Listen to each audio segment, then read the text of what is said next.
We like to think that people get what they deserve. If you work hard and make the right decisions, you should have a good life. So if it doesn't work out, we feel like it's our fault. But 43 million Americans, including 15 million children, live in poverty. I don't think it's all their fault.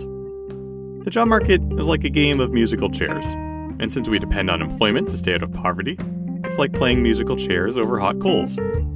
Traditional 40-hour week, full-time jobs are becoming scarce. Meanwhile, technology is removing chairs from the game. Cars can already drive themselves.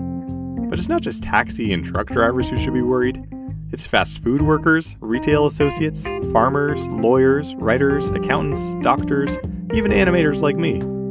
All sorts of jobs can now be done in part or entirely by machines. No matter how educated we get, at some point we can't compete with their speed or cost. It should be great if we have more time, but the way our system's set up, we're in for a lot of pain. So a lot of people like me think we should have a universal basic income. It would be something like $1,000 a month, and let us live with dignity, regardless of work status. It would reduce stress and insecurity, and give us the time to focus on work that has more purpose and meaning. It'd be like a secure floor over the hot coals. Might feel wrong giving out money with no strings attached. Some think people might stop working altogether.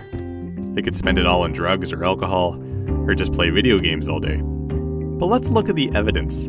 Experiments and programs providing direct cash transfers have been conducted all over the world.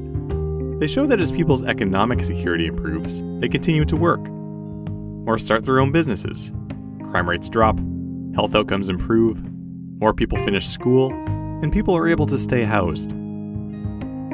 Now before you call me a dirty communist in the comments section, let's go back to 1970, when 80% of Americans were for a basic income.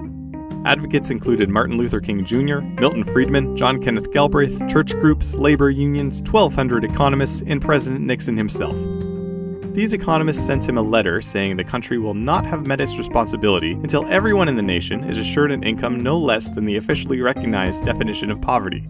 The cost would be substantial, but well within the country's economic and fiscal capacity. Nixon's Family Assistance Plan passed the House, but was blocked in the Senate by Republicans who said it cost too much, and Democrats who said the amount wasn't high enough. Eventually, a study came out saying basic income increased divorce. Turned out the numbers were wrong and divorce rates don't really change, but it was too late. There was a moral panic about women having too much freedom, and we haven't heard much about it since.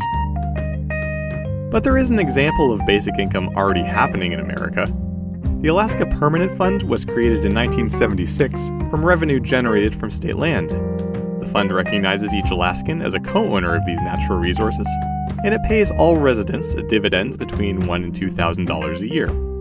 It's widely popular, and Alaska is among the most equal of U.S. states, with the lowest rates of poverty and the highest well-being index scores.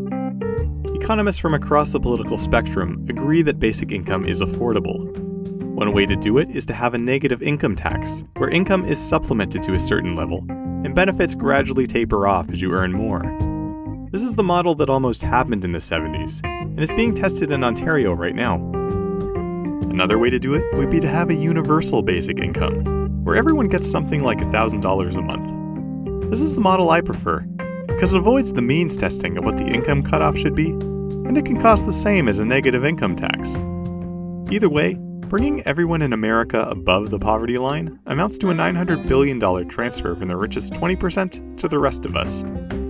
When people are desperate, crime rates go up, education rates drop, and healthcare costs rise. It's not a magic bullet that's going to solve everything, but by investing in a basic income, we save on these massive costs before they start, and won't have to worry so much when our jobs can be done by machines. Please add your voice to the growing movement for a basic income, and start conversations with your family, friends, colleagues, and elected representatives.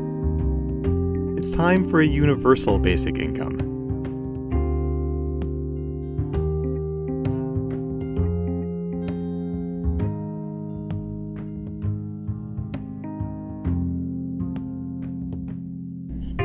Now, one of the answers, it seems to me, is a guaranteed annual income, a guaranteed minimum income for all people and for all families of our country.